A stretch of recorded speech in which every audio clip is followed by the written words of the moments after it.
17 से 83 का काटे बता चला है प्रियतम आन मिलो। प्रियतम को सुनो बुलाते हैं,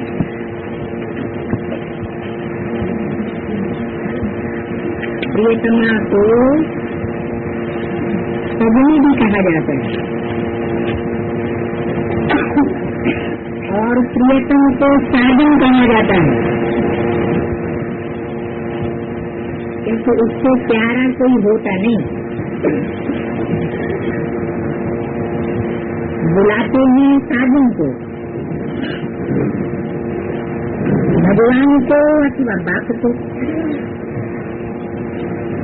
उसमें सर्वव्यापी का ज्ञान तो नहीं ठहरता।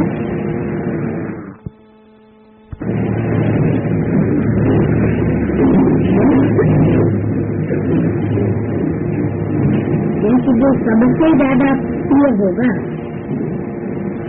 वो तो एक ही होगा। प्रियतम को बुलाते हैं कि आने मिलो, आकर के मिलो। गाया भी जाता है जीवात्माएं अपने परमपिता परमात्मा को बुलाती हैं। जब बुलाती हैं तो हर जगह मौजूद कहाँ हुआ? बुलाती हैं ओ परमपिता परमात्मा आओ, रहम करो। स्वर्ग में तो ऐसे नहीं बुलाएंगे। बरोबर ये दुख धाम है तो प्रियतम को बुलाते हैं। प्रियतम भगवान एक है, क्रिएटर एक है, विश्व अथवा सृष्टि का चक्र भी एक है। बच्चे जानते हैं सतयुग से फिर कलयुग आएगा और कलयुग से फिर सतयुग होगा। सतयुग में फिर से एक आदि सनातन देवी देवताओं का नाट्य होगा।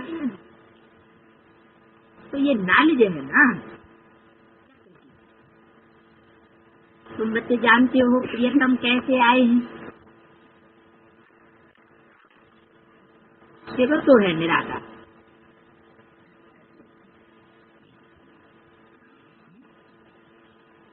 तुम सब निराकारी आत्माएं हो। बिंदु बिंदु आत्माओं का बाप ज्योति बिंदु। तो सब निराकारी आत्माएं आपस में क्या हो गई? कौन सा संबंध हुआ? भाई भाई का संबंध। प्रियतम का संबंध नहीं हुआ। प्रियतम के संबंध से सब प्रियतमाएं आपस में भाई भाई नहीं कही जाएंगी, क्योंकि सुप्रीम सोल ज्योति बिंदु बाप के साथ आत्माओं का सिर्फ बाप और बच्चों का कनेक्शन है। वो बाप है, वो बच्चे हैं और आपस में भाई भाई हैं। दूसरा कोई संबंध नहीं जुड़ता। प्रियतम और प्रियतमा, साजन और सजनी का संबंध कब जुड़ता है? जब शरीर में आते हैं तो और संबंध भी जुड़ते हैं। बाबा का भी संबंध जुड़ता है। उसको कहते हैं ग्रैंडफादर, ग्रेट ग्रेट ग्रैंडफादर।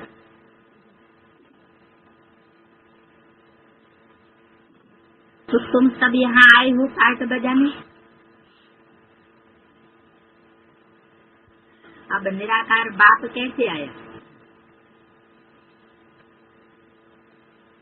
राजयोग किसने सिखलाया? साकार कृष्ण ने तो नहीं सिखलाया, वो तो सिखला ही नहीं सकता। वो तो सत्युग स्थापन करने वाला नहीं है। सत्युग कौन स्थापन कर सकता है? जो स्वयं निराकारी स्टेज वाला हो और सदाकाल की निराकारी स्टेज वाला हो, उसको कहा जाता है सदाशिव।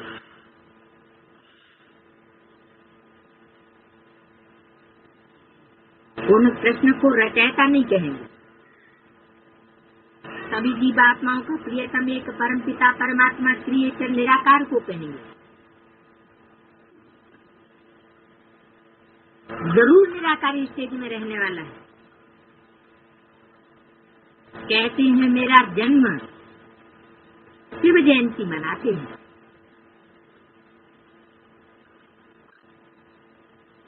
मेरा जन्म कोई कृष्ण सदस्य नहीं होता है। उनका जन्म कैसे होता है? कृष्ण तो साकार है, और साकार का जन्म कैसे होगा? जैसे और बच्चों का जन्म होता है, आत्मा गर्भ में आती है, गर्भपिंड में प्रवेश करती है और साकार रूप धारण करती है जन्म लेकर। तो मेरा जन्म कोई ऐसा नहीं है, मेरा दिव्य जन्म है।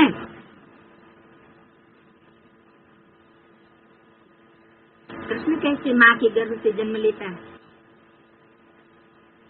वो बच्चों को साक्षात्कार कराया हुआ। बाप कहते हैं मेरा नाम रूप भी है। ऐसे नहीं मैं नाम रूप से न्यारा हूँ। गीता में भी है, ये है रुद्र ज्ञान यज्ञ। इसका ज्ञान यज्ञ और रौद्र रूप धारण करने वाले का ज्ञान यज्ञ, जिसने विकराल रूप धारण किया। रुद्र अर्थात शिव का रचा हुआ यज्ञ।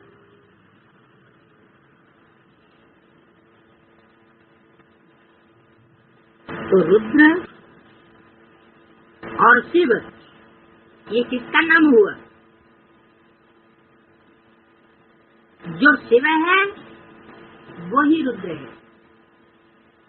लेकिन मुरली में तो बोला कि मेरा नाम एक ही शिव है, वो कभी बदलता नहीं। मेरी आत्मा का ही नाम शिव है, और आत्माओं का नाम नहीं होता। जब शरीर बदलते हैं तो नाम भी बदल जाता है। तो शिव अर्थात कल्याणकारी,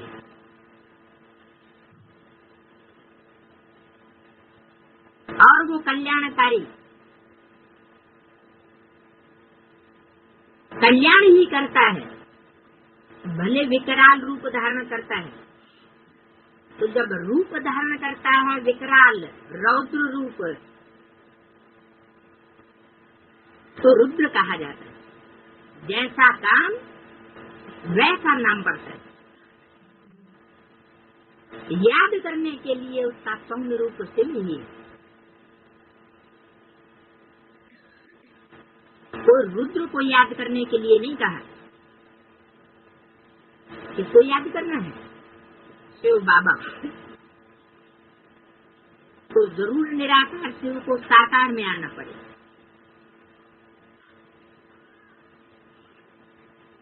बाप बेट समझाते हैं, इस गीत के 2 अक्षर से ही सर्वव्यापी का ज्ञान निकल जाता है।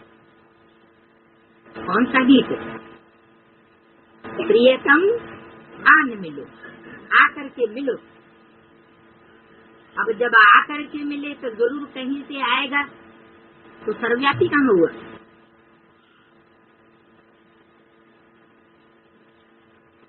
प्रियतम को कृष्ण नहीं कहेंगे, कहते ही हैं ओ गॉड फादर, वो प्राणों के आधार, क्योंकि वो सबका प्राण का आधार है। सभी को जमघटों के दुख से पीड़ा से छुड़ाते हैं। तो जरूर उनको आना पड़ेगा। बाप कहते हैं मैं कल्प कल्प कल्प के संगम युगे आता हूँ। 3 बार कल्प क्यों बोला? 2 बार बोलने से ही काम चल जाता। अर्थात हर कल्प के संगम युग में आता हूँ। ऐसे क्यों कहते हैं? मैं कल्प पहले मिसल कल्प कल्प कल्प के संग में दे आता हूँ। 3-4 बार बोलने की क्या दरकार है? तात्पर्य है कि हर युग की शूटिंग में 4 अवस्थाएं समाई हुई हैं, सतो प्रधान, सतो सामान्य, रजो और तमो।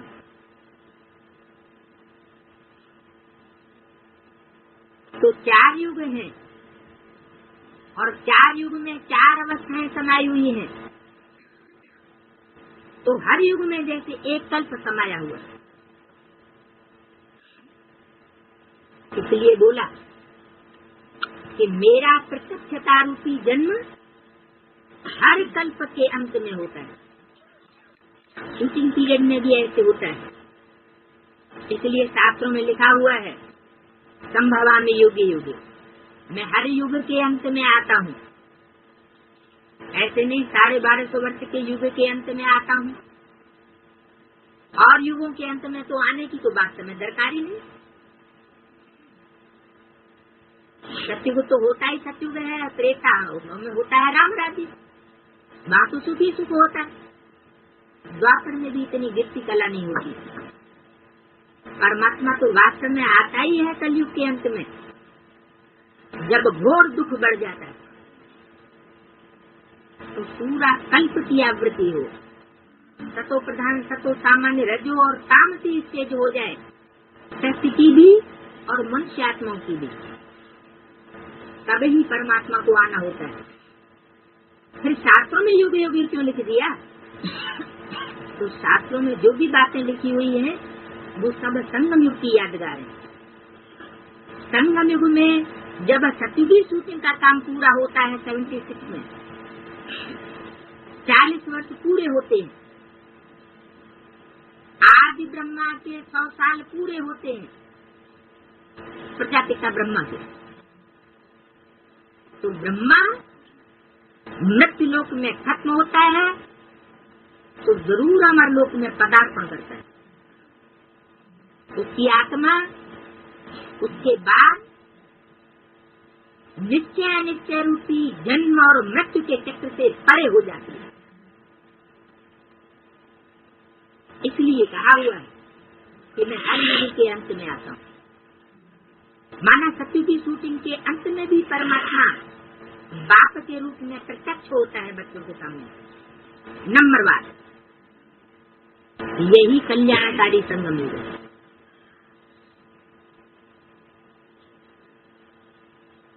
सत्युग के बाद तो फिर 2 कला कम हो जाती है। यही संगम युग चढ़ती कला का पुत्र, इसमें बुद्धि से काम लेना चाहिए। नए के लिए तो बहुत सहज करके समझाते हैं और पुरानों के लिए, नए के लिए सहज कर देते हैं और पुराने के लिए कंट्राडिक्टरी हो जाता है क्या? महुआ ज्ञान हो जाता है क्या?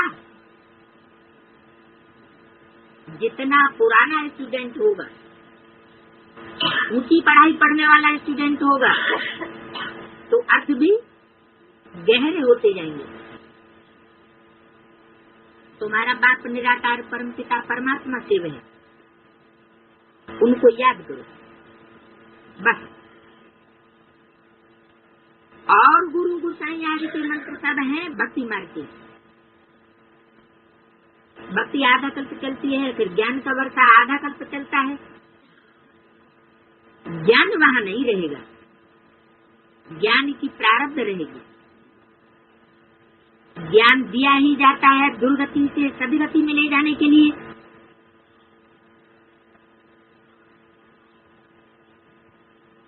ज्ञान लेने या देने का अहम ऑब्जेक्ट क्या? दुर्गति से सदगति में जाना। पहली दुर्गति होती है मन बुद्धि रूपी आत्मा की, जो देह रूपी मिट्टी, देह और देह के संबंधों में रति पति रहती है आत्मा, वो है दुर्गति। और देह के संबंधों से जितनी पड़े रहती है, मनन चिंतन मंथन में मत, नई दुनिया की प्लानिंग में मत, और ईश्वरीय सेवा में मस्त रहने वाली आत्मा, उसको कहेंगे सदगति की ओर जाने वाली। ये सदगति कैसे होती है? एक सदगति का फाउंडेशन लगता ही है परमात्मा बाप के ज्ञान के द्वारा। मनुष्यों का ज्ञान देह भानी की ओर ले जाता है, और ईश्वरीय ज्ञान मनन चिंतन मंथन वाली आत्मा की अनेक जन्मों की जानकारी की ओर ले जाता है। गुरु का काम ही है शिष्य की अथवा फॉलोअर्स की गति सदगति करना। मन बुद्धि रूपी आत्मा की गति और सदगति न हो, मन बुद्धि जड़ा हो जाए, गतिहीन हो जाए, तो दुर्गति ही कहेंगे ना। तो पहली गति सदगति होती है ज्ञान के आधार। पतित पावन सर्व सीताओं का राम वही कहा जाता है। बच्चे जानते हैं कि सतयुग में एक ही धर्म रहता है। सूर्यवंशी राज्य चलता है, फिर राम राज्य त्रेता में 2 कला कम हो जाती है, वहाँ रावण आदि होते नहीं, वहाँ कोई उपद्रव की बात नहीं होती। ये सारी दुनिया लंका रावण का राज्य है।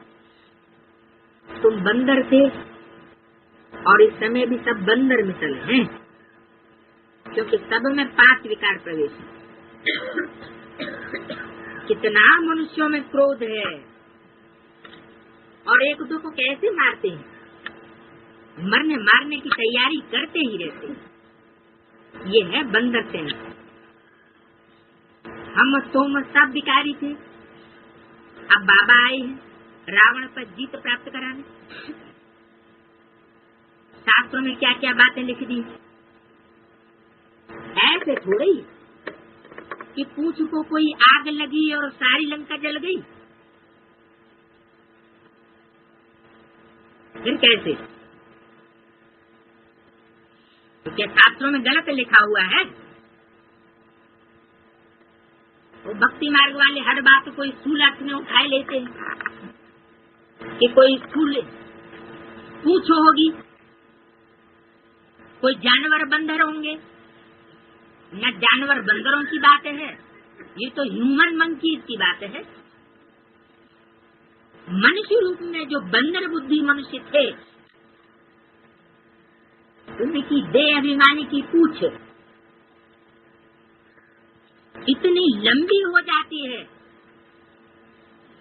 कि रावण संप्रदाय की नगरी के जितने भी शरीर रूपी वस्त्र होते हैं सुंदर से सुंदर, वो सब उस पूंछ में लपेट दिए जाते हैं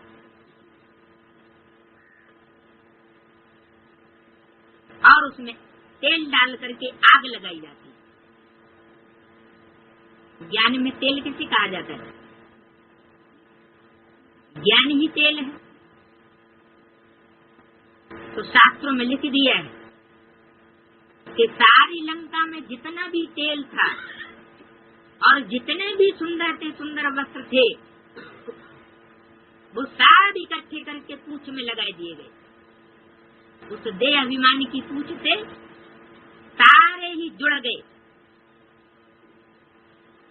अब देह अभिमान पूंछ में होता है कि मन बुद्धि रूपी आत्मा में होता है? ये तो मन बुद्धि रूपी आत्मा की ही बात है। इस दुनिया में सब मनुष्य मंदिर है। तो महावीर कौन हुआ? पूंछड़ी वाला है?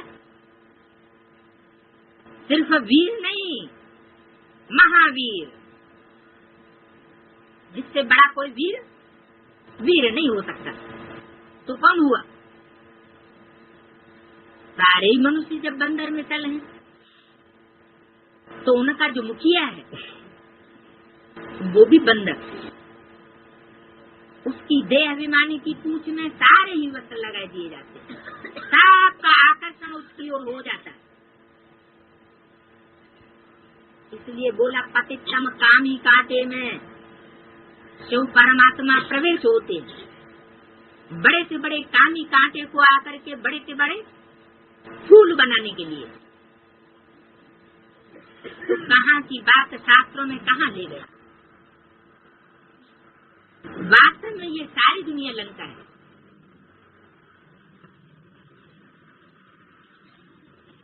तुम ब्राह्मण कुलभूषण बच्चे भी पहले पति थे, अभी तुम माया रावण पर जीत पहनते। बाप ने आकर के बुद्धि का ताला तुम्हारा खोल दिया, क्योंकि बुद्धिमानों की बुद्धि बाप है ना।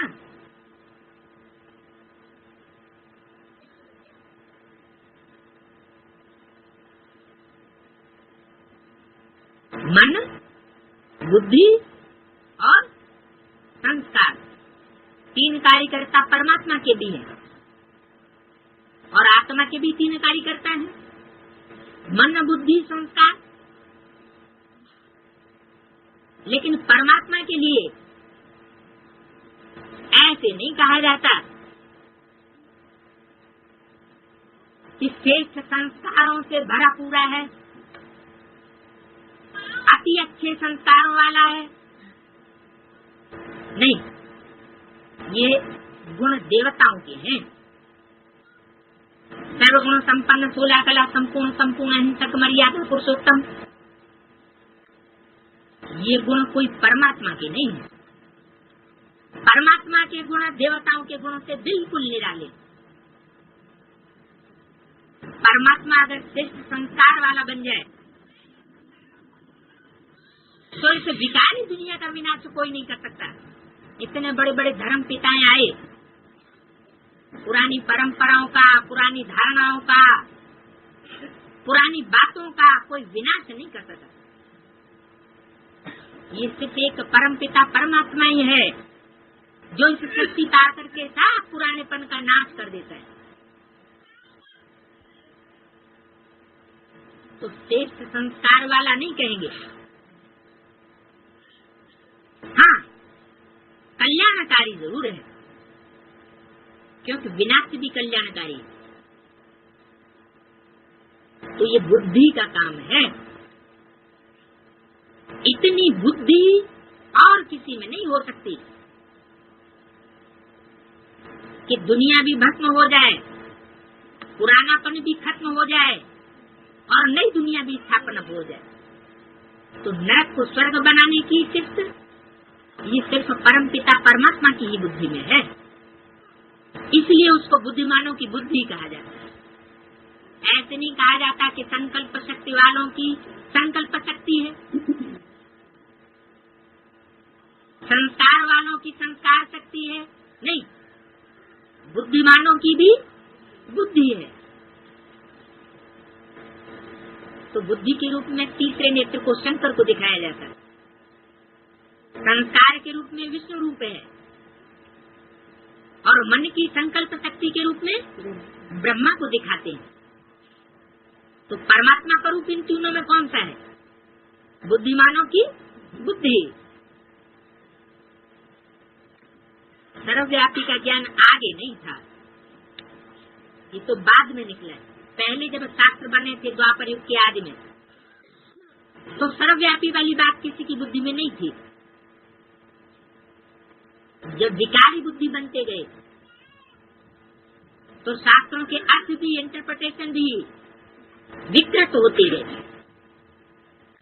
कहते थे परमात्मा बेअंत है, बेअंत कह करके फिर उसको सर्वव्यापी कहना, ये कितनी भारी भूल है।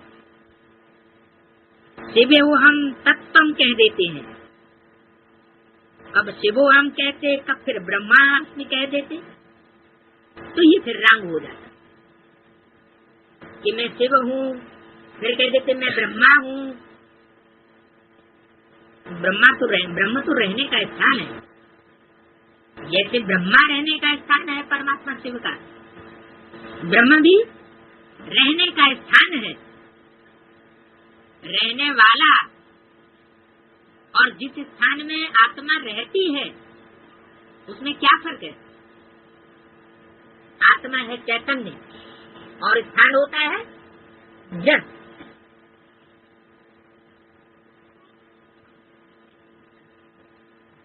शिव ब्रह्म तत्व में रहते हैं, उसको कहते हैं महत्तत्व। जिससे श्रेष्ठ तत्व कोई होता नहीं है, तुरीय तत्व है, इसलिए उनका नाम ब्रह्मांड रखा जाता है। हम आत्मा भी वहां की रहने वाली है। जहाँ ब्रह्मलोक में आत्माएं हम अंडे मिसल रहती हैं।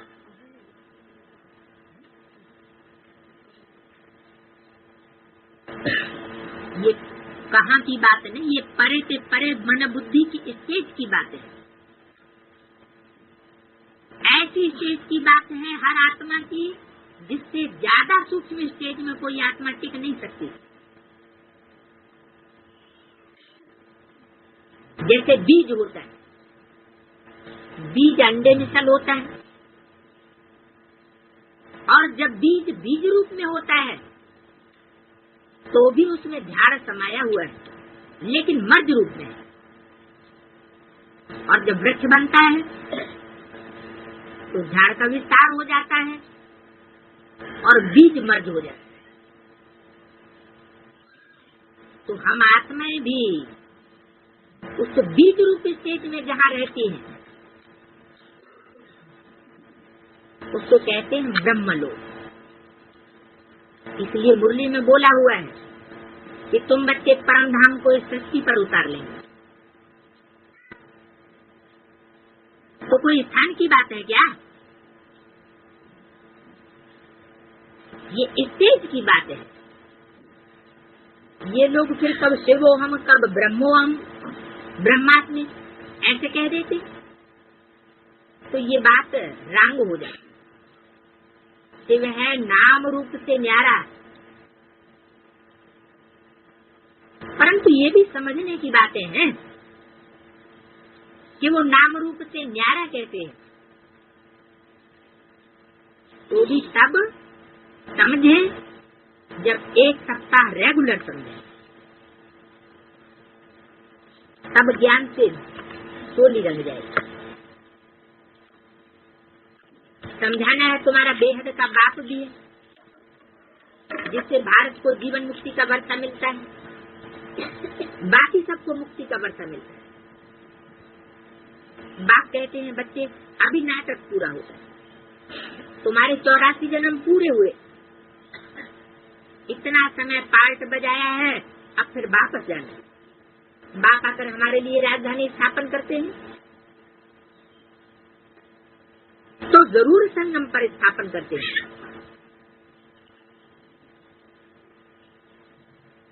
आकर के स्थापन करते हैं, जरूर शब्द क्यों लगाया?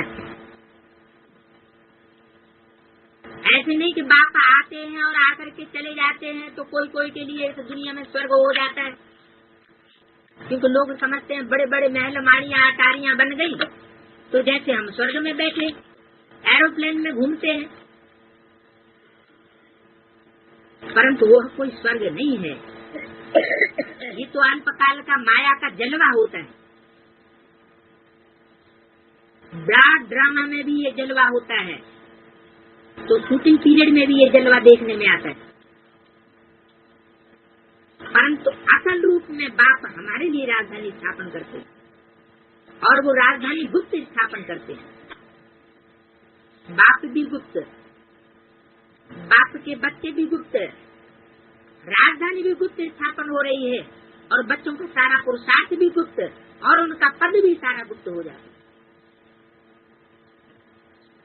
तो ये गुप्त कार्य कब होता है? जो गुप्त युग है। 4 युगों के बारे में तो सब जानते हैं, सतो प्रधान, सतो सामान्य, रजो और तमो, सतयुग, त्रेता, द्वापर, कलयुग। लेकिन ये है पुरुषोत्तम संगम युग, जिस गुप्त युग के बारे में कोई को पता नहीं। इस गुप्त युग में ही आकर के उस स्वर्ग की राजधानी स्थापन होती है। तब तो तुम सत्युग में जाकर वर्षा लेंगे। तुमको कितना अच्छा कर्म सिखलाते। लक्ष्मी नारायण ने क्या किया जो ऐसी ऊंच बने?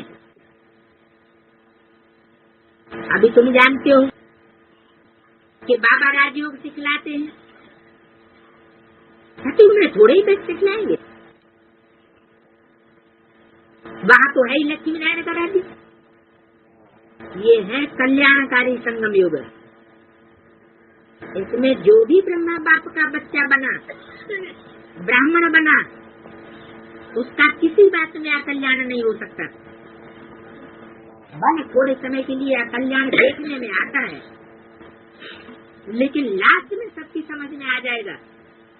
इस ड्रामा में जो कुछ हुआ, जो सीन भी सामने आई,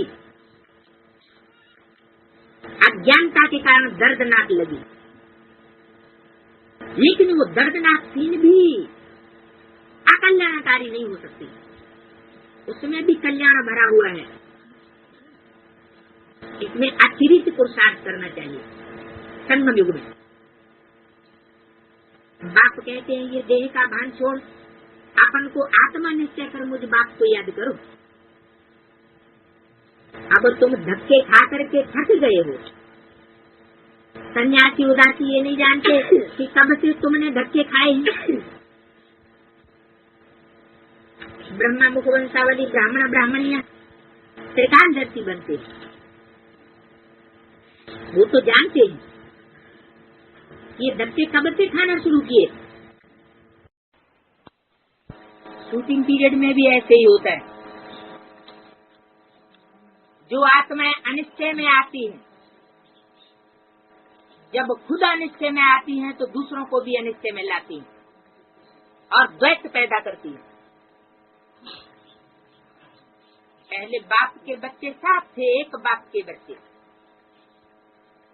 सारी दुनिया में एक बाप और बाकी सब आत्माएं बच्चे थे।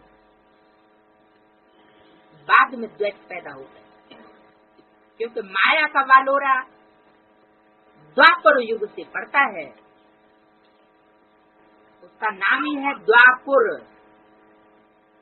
कौन सा पुर? दो पुर, दो दो बातें जहाँ शुरू हो जाती, दो राज्य, दो भाषाएं, दो मतें,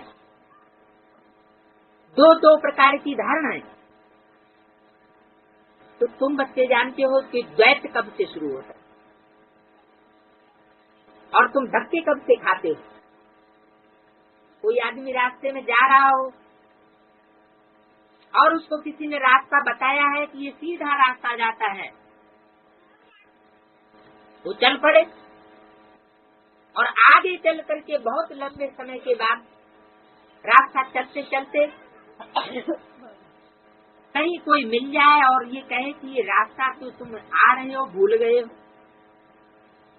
रास्ता तो दूसरा है, जरा इधर जाना चाहिए, और वो अपने निश्चय से दिख जाए तो रास्ता भटकेगा ना। ये धक्का खाया ना, फिर बाद में वापस आना पड़ता है। तो ऐसे ही हम सुख के रास्ते में जा रहे थे सतयुग और त्रेता में, और मायावी धर्म गुरुओं ने आकर के हमको भटकाई दिया। कुछ उन्होंने भटकाया और जो उनके भटकावे में पहले आए वो हमारे ही भारतवासी लोग थे, भारत की आत्माएं थी, उनका प्रेशर और बढ़ गया। तो भटकने वालों की संख्या ज्यादा होती गई और हमारा मनोबल कम होता गया। इसलिए बोला है निश्चय बुद्धि विजयंती, अनिश्चय बुद्धि विनश्यंती। ब्रह्मा मुखवंशावली ब्राह्मण ब्राह्मणियां ही त्रिकालदर्शी बनते हैं। दुनिया में और कोई त्रिकालदर्शी नहीं बन सकता, और बनाने वाला है बाप। स्वदर्शन चक्र भी तुम फिर आते हो। विष्णु कोई त्रिकालदर्शी नहीं है, क्या कहा? ब्रह्मा है अपूर्ण स्टेज और संपूर्ण स्टेज है ब्रह्मा सो विष्णु, और विष्णु भी त्रिकालदर्शी नहीं। तो फिर ब्रह्मा त्रिकालदर्शी हो सकता है क्या? ब्रह्मा की भी रात कहा जाता है। ब्रह्मा भी त्रिकालदर्शी नहीं, विष्णु भी त्रिकालदर्शी नहीं। उन्होंने फिर विष्णु को अलंकार दे दिए दिव्य गुणों के। वास्तव में त्रिकालदर्शी तुम ब्राह्मण बनते हो, अलंकार तुम धारण करते हो दिव्य गुणों के और शक्तियों के।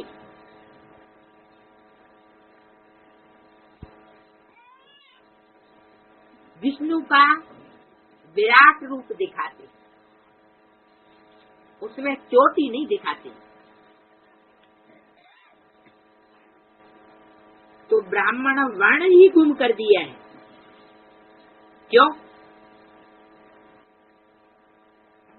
मस्तक समान देवताएं भी दिखाए हैं, भुजाओं में क्षत्रिय भी दिखाए हैं, जंघाओं में वैश्य भी दिखाए हैं, पांव में शूद्र भी दिखाए, चारों वर्ण दिखाए हैं। तो ब्राह्मण वर्ण को क्यों गुम कर दिया है? अरे उन ब्राह्मण से देवता बनने वाली आत्माओं में अश्रद्धा क्यों पैदा हो गई, जो उनको गुम कर दिया भक्ति मार्ग वालों ने? क्योंकि प्रजापिता ब्रह्मा है ना। क्यों गुम कर दिया? क्योंकि वो सारी प्रजा का पिता है, सिर्फ देवताओं का पिता नहीं है। ऐसे नहीं कि सिर्फ देवताओं को लेकर के वापस चला जाएगा, नहीं। जो चौथे वर्ण में आने वाली आत्माएं हैं उनको भी उसके साथ लेकर के जाना है। कोई माँ बाप ऐसा नहीं होता कि कहीं मेले में घूमने जाए तो बड़े बच्चों का ध्यान रखे और छोटे बच्चों को छोड़ दे। सब बच्चों का ध्यान रखता है। तो सारी प्रजा का पिता है ना। प्रजा कितनी है? 500 करोड़ प्रजा है, जिसमें देवता वर्ण की भी आत्माएं निश्चित हैं, क्षत्रिय वर्ण की भी आत्माएं निश्चित हैं, और वैश्य और शूद्र वर्ण की भी आत्माएं निश्चित हैं। तो वो जो सबको साथ लेकर के जाने वाला है, तो देवताएं अगर पहले सुधर जाते हैं तो वो उनके लिए रुकेगा। किनके लिए? देवताओं के लिए रुकेगा और दूसरों के लिए नहीं रुकेगा क्या? सबको साथ ले जाएगा। तो पहले ब्राह्मणों की चोटी चाहिए। ब्राह्मणों की चोटी कौन हुई? चोटी माना, चोटी माना शिखर, शिखा, सबसे ऊंची स्टेज। तो ये हुई सबसे ऊंची स्टेज कि हमें सिर्फ देवताओं का ही कल्याण नहीं करना है, अपने कुल वालों का ही कल्याण नहीं करना है, लेकिन सारे विश्व का कल्याण करना है। कोई कितना भी पतित से पतित हो, दुर्गुण वाला हो, दुख देने वाला हो, लेकिन सबको अपनी आत्मिक ओरिजिनल स्टेज में पहुंचाना है। तो इसको कहेंगे चोटी की स्टेज, ऊंची स्टेज। उसको कहते हैं गुरु शिखर, जो सबका गुरु है। इस समय तो सभी शूद्र हैं। तुम मुखवंशावली ब्राह्मण बने हो, तो गीत में भी सुना प्रियतम आन मिलो। सर्वव्यापी की बात नहीं उठती है। अभी तुम प्रियतम के सन्मुख बैठी हुई हो। कब की बात बताई? जब तक संगम युग है तब तक तुम प्रियतम बाप के सन्मुख हो और प्रियतम अपना स्वर्ग का वर्षा दे रहे। प्रियतमा को सजनी को वर्षा मिलता है। एक तरफ तो मुरली में कहते हैं कि बच्चे को वर्षा मिलता है, सजनी को वर्षा नहीं मिलता है। फिर ये उल्टी बात अभी क्यों कर रही है? कि प्रियतम अपना स्वर्ग का वर्षा दे रहे हैं प्रियतमाओं को। भले स्वर्ग का वर्षा नहीं मिलता है, लेकिन स्वर्ग के वर्षे का आधार भी क्या है? संगम युग की खुशी। और खुशी जितनी जीवन में प्रियतम और प्रियतमा के बीच में होती है, जितना प्रगाढ़ संबंध है, प्रेम का नाता साजन सजनी का होता है, उतना और किसी का नहीं होता है। और उस प्रगाढ़ संबंध के आधार पर परमात्मा बाप याद भी सबसे ज्यादा आता है, और याद से ही वर्षा मिलता है। याद में तो सब कुछ समाया हुआ है। तो इसलिए कहा कि प्रियतम अपना स्वर्ग का वर्षा दे रहे। स्वर्ग क्या है? स्वर्ग माना सुख। इस संगम युग में रहते हम सुखी जीवन अनुभव करें, कोई भी बात में हमको दुख अनुभव न हो, हमारा उमंग उत्साह कम न हो। खुशी ही ब्राह्मण जीवन का सबसे बड़ा खजाना है। और अगर ये खुशी नहीं ले पाई तो जैसे स्वर्ग का वर्षा हमने गवा दिया। तो बाप स्वर्ग का वर्षा दे रहे हैं प्रियतमाओं को। कितना अच्छा प्रियतम है। कहते हैं कृष्ण ने भगाया पटरानी बनाने के लिए, परंतु जो कहते हैं वो समझते ही नहीं कि पटरानी क्या चीज है। इतना कहते हैं कि कृष्ण ने भगाया पटरानी बनाने के लिए। तो अच्छा किया है बुरा किया है? अच्छा किया। पट्ट माना क्या है? पट्ट माना जमीन और रानी माना रानी। पटरानी माना ऐसी रानी जो पट से आके जमीन में गिरे, बहुत ऊंची ऊंची बातें करती है।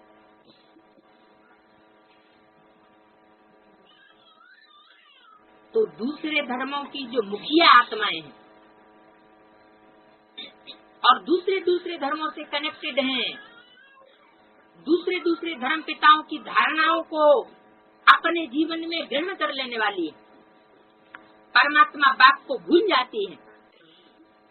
ऐसों के लिए कहा कि जो परमात्मा बाप को भूल करके दूसरे दूसरे रास्ते में धक्के खाने लग पड़ती हैं, उनको परमात्मा बाप आकर के, भगवान आकर के पटरानी बनाते।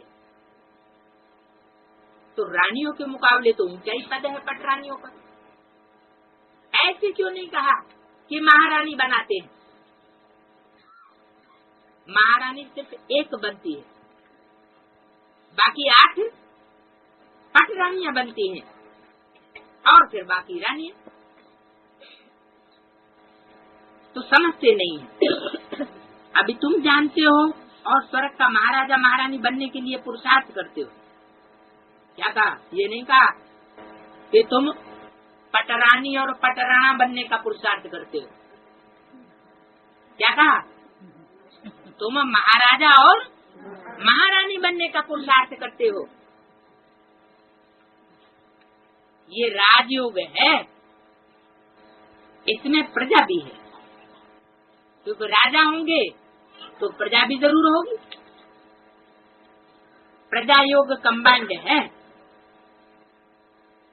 जो राजा नहीं बन पाते तो फिर नंबरवार प्रजा में चले जाते हैं। तो सिर्फ राजा रानी थोड़े ही बनेंगे कि जितने राजयोग सीखेंगे वो सब राजा रानी बन जाएंगे। नहीं, कोई तो महाराजा महारानी बनेंगे, कोई राजा रानी बनेंगे, कोई पट राजा पट राणा बनेंगे, कोई फिर प्रजा बनेंगे, साहूकार प्रजा बनेंगे, कोई फर्स्ट क्लास प्रजा, कोई सेकंड क्लास प्रजा, कोई थर्ड क्लास, फोर्थ क्लास प्रजा भी होती है। चंडाल सब कहते हैं हम महाराजा महारानी बनेंगे। हम आए ही है राजयोग सीखने, परंतु सब थोड़े ही महाराजा महारानी बनेंगे। इसके लिए बहुत हिम्मत चाहिए, पूरा बल होना चाहिए। भक्ति मार्ग में जब नौधा भक्ति करते हैं तो साक्षात्कार होता है। कैसी भक्ति करते हैं? बलि चढ़ने के लिए तैयार हो जाते हैं। शिव पर बलि चढ़ते हैं तो काशी का कितना प्रभाव है। वास्तव में बलि चढ़ना भी यहाँ की बात है। कहाँ की?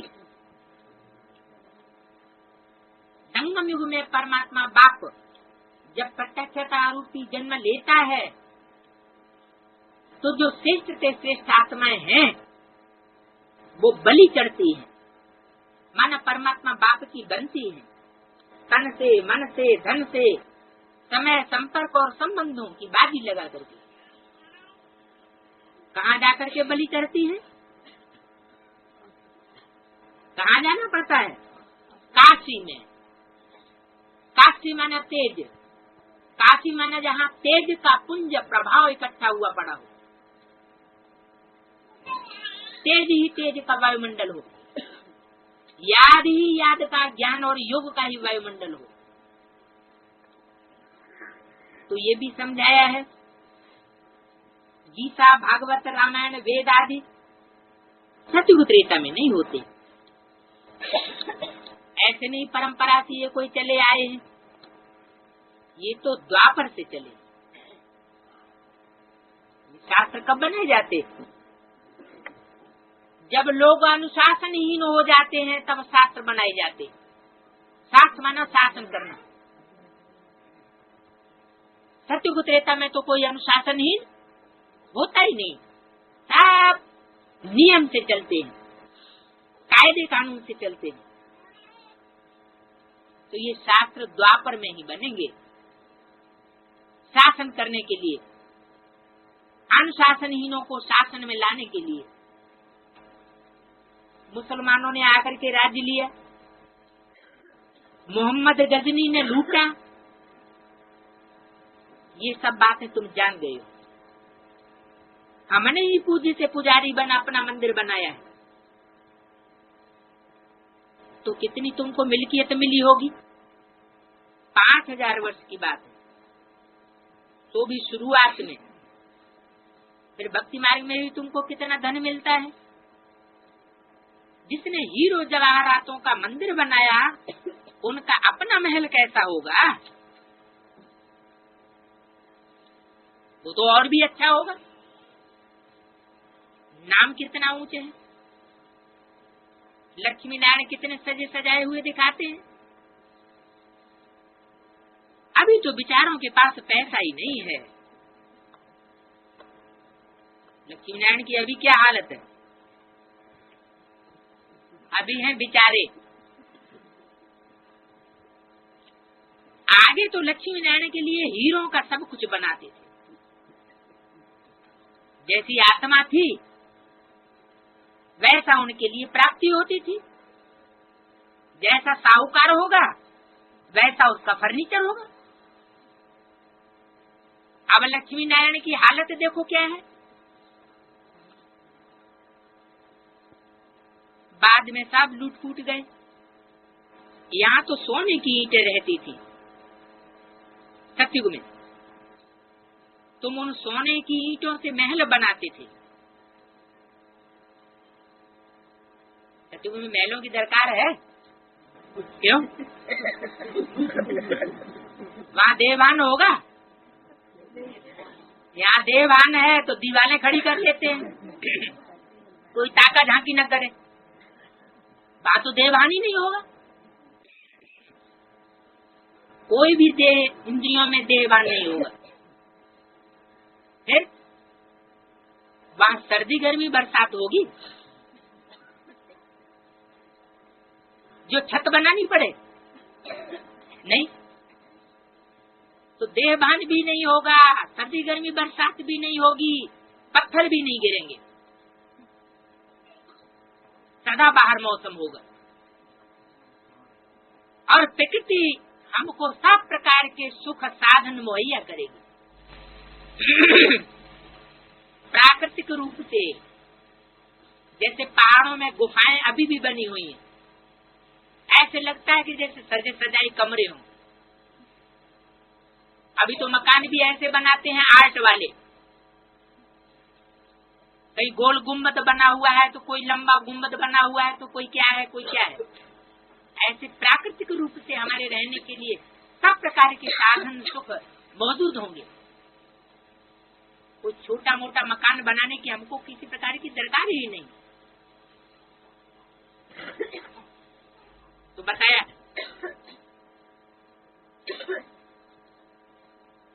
हीरों के महल बनाते थे, सोने की ईंटें रहती हैं, उनसे तुम महल बनाते हो, तो कौन से महल हुए? ये है संगठन रूपी महल जो हम सतयुग के आज में बनाते हैं। सोने की ईंट, सोने जैसी सच्ची आत्माओं को संगठन, और उनसे भी श्रेष्ठ हीरे जैसी श्रेष्ठ आत्माओं का संगठन।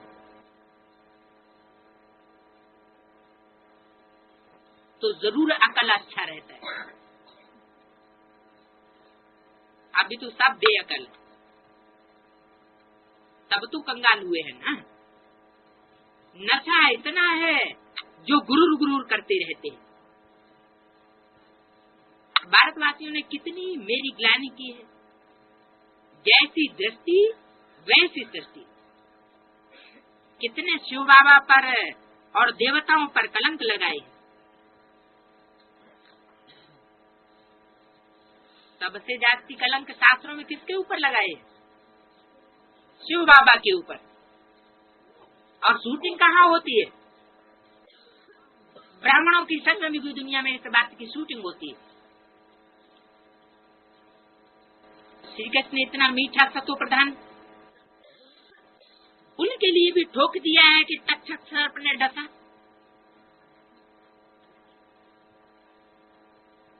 अब सर्प विकार की निशानी है, विकारियों को सर्प कहा जाता है। तो कृष्ण जैसी सात्विक आत्मा को क्या सर्प डस सकता है? जैसी दृष्टि वैसी सृष्टि। अब सर्प तो माया है, वहाँ सतयुग में माया नहीं होती है। ये तो जैसे खिलौने बनाए दिए,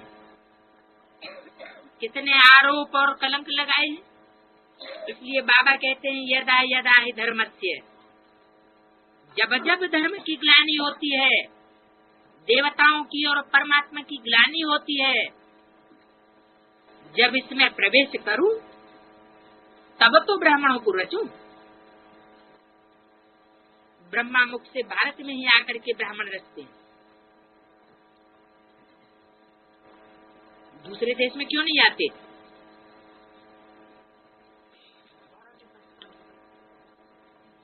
विलायत जाऊंगा क्या? जो नंबर 1 पावन पूज्य था, अब वो ही पुजारी बना है। उनके ही पतित शरीर में आता हूँ। क्या कहा? इनके ही पतित शरीर में आता हूँ, ऐसे क्यों नहीं कहा?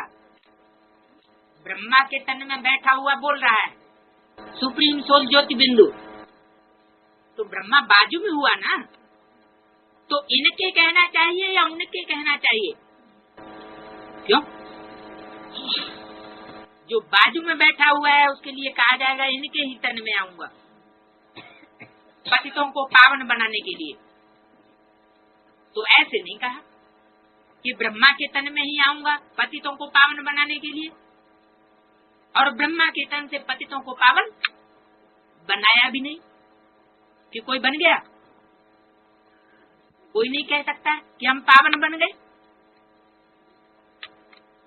तो बाप कहते हैं, माँ नहीं कहती है। कौन कहता है? बाप कहते हैं, कल्प कल्प संगम युग पर इस तन में आकर तुम ब्राह्मणों को रचता हूँ। तुम ब्राह्मण ब्राह्मणियों को ये सर्वोत्तम युग है।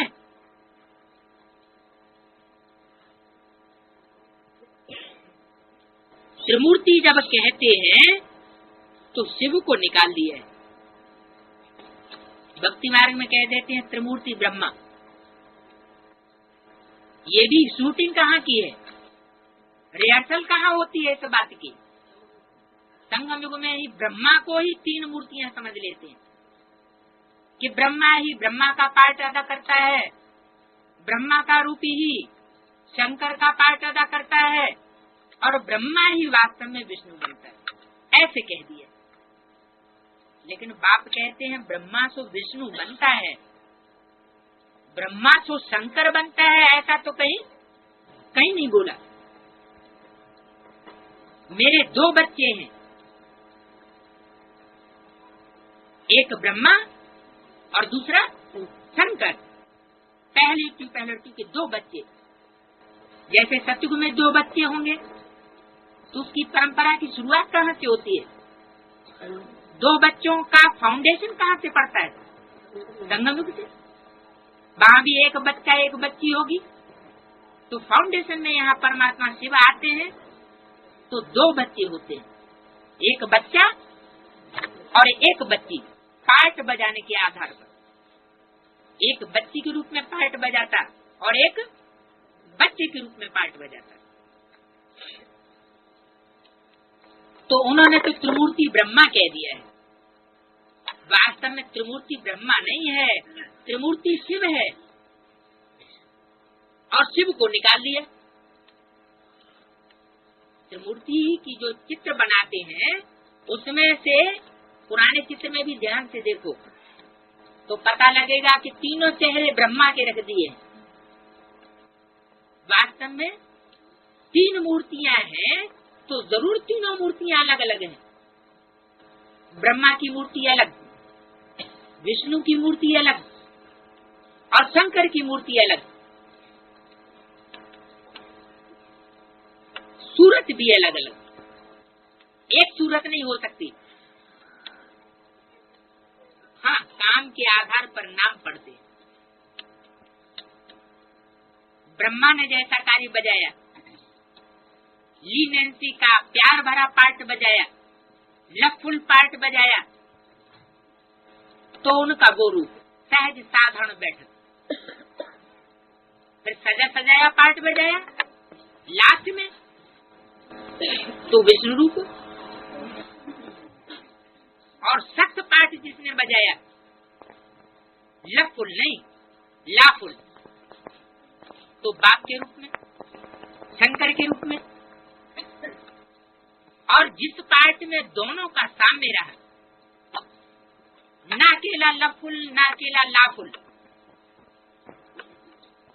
क्योंकि प्रत्यक्षता तब तक नहीं हो सकती, स्थापना तब तक नहीं हो सकती, स्वर्ग की स्थापना में सफलता तब तक नहीं मिल सकती जब तक ला और लव का बैलेंस न हो जाए। तो वो है विष्णु का रूप।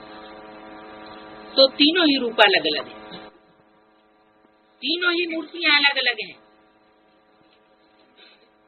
इसलिए तुम ब्राह्मण ब्राह्मणियों का ये सर्वोत्तम युग है। अभी तुम ईश्वरीय गोद में, सतयुग में तुम देवताओं की गोद में होंगे। तीसरा चीज, ईश्वर बाबा से बेहद का वर्षा तुम यहाँ लेते हो। किससे लेते हो? ईश्वर बाबा से। जानते हो, उनको ही याद करते करते हम उनके पास पहुंच जाएंगे। पास पहुंच जाएंगे। अभी सन्मुख बैठे हुए हैं तो पास नहीं है क्या? पास होने का मतलब ये नहीं कि कंधे पे चढ़े बैठे हैं। तो पास हो गए, नहीं। नजदीक होने का मतलब है पुरुषार्थ में नजदीक, स्थिति में नजदीक। कहते हैं ना, अंतकाल जो स्त्री से मिले, अंत में जैसी मति होगी वैसे ही पद की प्राप्ति करेंगे। जैसा सिमरन ऐसा जन्म मिलता आया। ये है अंतकाल का समय। तुमको बाप बेट समझाते हैं, इस समय मुझे बाप को ही याद करना है। कौन से बाप को है? बिंदु बाप को याद करना है। बिंदु के लिए कहा कि बैठ समझाते हैं, खड़े होके समझाते हैं। बिंदु के लिए बैठना, खड़ा होना, ये शब्द यूज होगा क्या? जरूर साकार तन में है। उस साकार स्वरूप के लिए ही कहा कि मुझ बाप को याद करना है। अब देही अभिमानी भव, अशरीरी भव, अपन को आत्मा निश्चय कर मुझ परम पिता परमात्मा को याद करो। एक जगह निष्ठा में नहीं बैठना है कि हाथ पांव बांध लिए और बैठ के 4-6 घंटे की भट्ठी लगाई दी। ये हठी हो गए। हठी योग पूर्वक इंद्रियों का दमन नहीं करना है, दुख नहीं देना है शरीर को भी। ये सहज राजयोग है। बच्चे तो चलते उठते बाप को याद करते हैं ना। बच्चों को कोई ये कहा जाता है कि बैठ के अपने बाप को याद करो, वो तो आर्टिफिशियल याद हो जाती है। बेहद का बाप कहते हैं और सभी से बुद्धि निकाल माँ में कम याद करो। क्या कहा? और सब में से बुद्धि निकाल लो, क्योंकि बुद्धि बहुतों में फंसी हुई है। पूर्व जन्मों के हिसाब किताब के अनुसार जहाँ जहाँ जिसके जिसके जैसे जैसे हिसाब किताब हैं, वो आत्माएं बुद्धि योग खींचने के लिए निमित्त बन जाती हैं संग में। तो उन सब से बुद्धि योग निकाल लो, मुझे एक को याद करो। इसी में मेहनत है। 84 जन्म के लिए अभी अंतिम जन्म है। तुम बाप के बने हो तो उनसे ही कितने मीठे नाम मिले हुए। बाबा ने संदेशी द्वारा नाम भेजे थे। क्या कहा? नाम कब बने, नाम कब चेंज किया जाता है? वो सन्यासी भी जब दुनियादारी छोड़ते हैं, घर बार त्यागते हैं, तो अपना नाम बदल लेते हैं। ये कहाँ की यादगार है? ये भी संगम युग की बात है। यज्ञ के आदि में भी ऐसे ही हुआ। उस समय तो था भक्ति मार्ग का फाउंडेशन। भक्ति मार्ग के फाउंडेशन के आधार पर ज्ञान यज्ञ शुरू हुआ था। साक्षात्कारों का, बंद आंखों के साक्षात्कारों का आधार था। बुद्धि का साक्षात्कार उस समय नहीं था, क्योंकि ज्ञान की परिपक्व स्टेज नहीं थी। और अभी तो ज्ञान परिपक्व स्टेज में पहुंच चुका है। अभी बच्चों को होने हैं बुद्धि के आधार पर साक्षात्कार, कि हमारी आत्मा कितने जन्म कैसे कैसे और कहाँ कहाँ किस स्टेज में लेने वाली है। तो उस समय तुम बच्चों को नाम मिले थे। बाबा ने संदेशी द्वारा नाम भेजे थे ना। जो आदि में हुआ तो अंत में भी हुआ। आदि में हुआ था छोटा सा सैंपल के रूप में और हद के रूप में। अभी बेहद में हर बच्चे